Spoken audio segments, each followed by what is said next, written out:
I was brought up in a very religious home, so we were always taught that being gay or lesbian is not okay. I just remember like hearing just a screech of tires behind us, and we both looked back and saw my mother, and she just rolled down her window and started yelling and said never to walk into her house again. That night she called me and told me that all my stuff was in the landfill, that I had no belongings at home. So then it was also like, okay, so now I don't have a place to live and I have no belongings, I have nothing. It was just a total shock, and I think I experienced a lot of anger, a lot of sadness, a lot of extreme feelings like that, and I think that was definitely a hard thing for me to get over because I felt like my parents had abandoned me. I can't say that I'm at peace with what happened. I think that I have taken what's happened and tried to use it in a positive way. I started 4 years ago volunteering for the agency. I just want to be able to show kids out there that if I got through it, so can they. And I want to be that source of help for someone. And I thought that was the biggest way that I could make that horrible thing that happened into a positive thing for other people. A lot of the kids that I personally work with, they all talk about wanting to finish school, wanting to go to university or college, and really they just need help getting there. It's not that they're not capable, they just need that extra help that right now maybe they're just not getting the way that they should be. They all want to finish high school. They all want to have a good job that they love to go to. Most of the kids that we work with want to get married and have a house, and they all have goals in life, and each one has their own dream. I want to go to finish my 4-year legal studies degree at University of Waterloo, and then continue on and become a police officer. I want to help the people that help me and in the same situation I was in, so I can give it back to the community that brought me out of a situation that wasn't so good growing up. It takes a lot of courage for the children and youth that we work with to overcome the obstacles that they've been faced with. They need somebody that's going to be there for them long term and to help them achieve their goals, whatever those may be. So right now the goal is just to get my apartment so far, and when that happens, go to college. So those are the two goals that I have right now that are pretty important to me. Our kids are no different than any other kids out there. They all have dreams and they all have goals that they want to accomplish in life. Well, I plan on going to university. Plan on going to Ryerson for theater production and performance.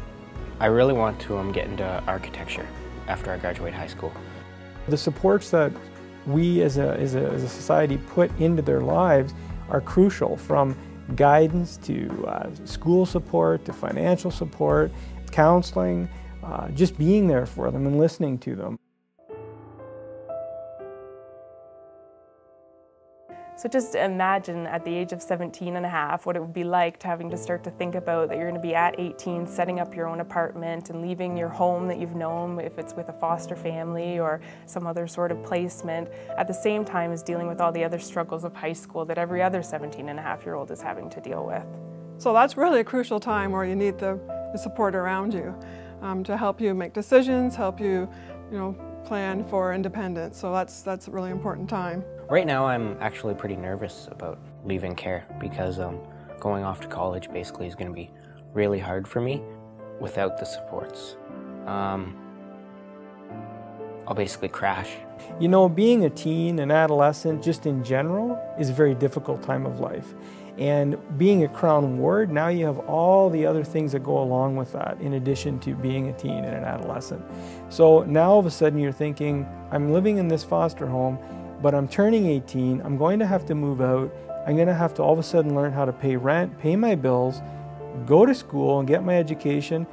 Wait a minute, I don't have enough money, I'm going to have to work part-time too.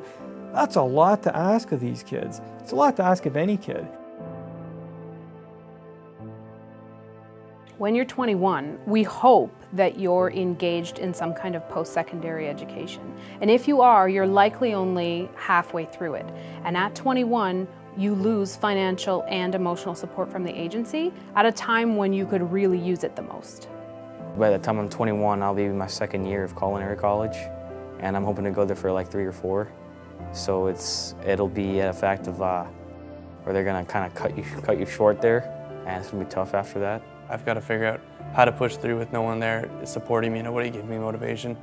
It's going to be tough, and it's like a gut shot, really. So We've told them all these years that it's going to be okay, strive to get that education, do well, and they've done it. They've done the work to get there, and now they're there, and now we kind of have to let them down, which is pretty difficult. I already had my family taken away from me once, and it was probably the hardest thing in my life. I don't know where I was turning, what I was going to do. And when I turn 21, it's going to happen again. It's really scary because it's like you're trying so hard and it's just, you get cut off right in the middle of like when you're trying to do your best work. We've told them all along how education's important, so why do we pull supports away at a crucial time when they're in school at 21? It just doesn't make sense. And they do hit their stride, I've seen it.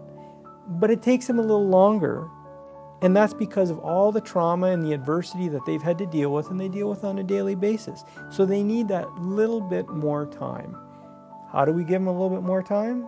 We need to extend the ECM from 21 to 25, especially for those kids that are trying to complete their education. We hear the youth who say, we don't want stopper involvement age 21. Please help us. You need to do this for us. We want your support. That would be so great.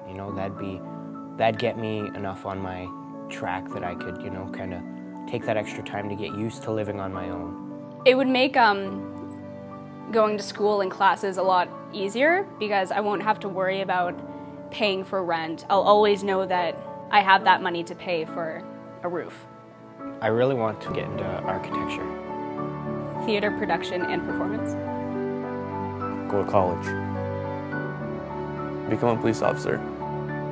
Why don't we give the kids that are making that effort, why don't we give them that extra push? Like, they've fought so far already, why are we just gonna give them one more thing to fight against? We can do better. We can do better. We have to do better. I just want to be able to show kids out there that if I got through it, so can they. And I want to be that source of help for someone. I turned 21 in 2 months.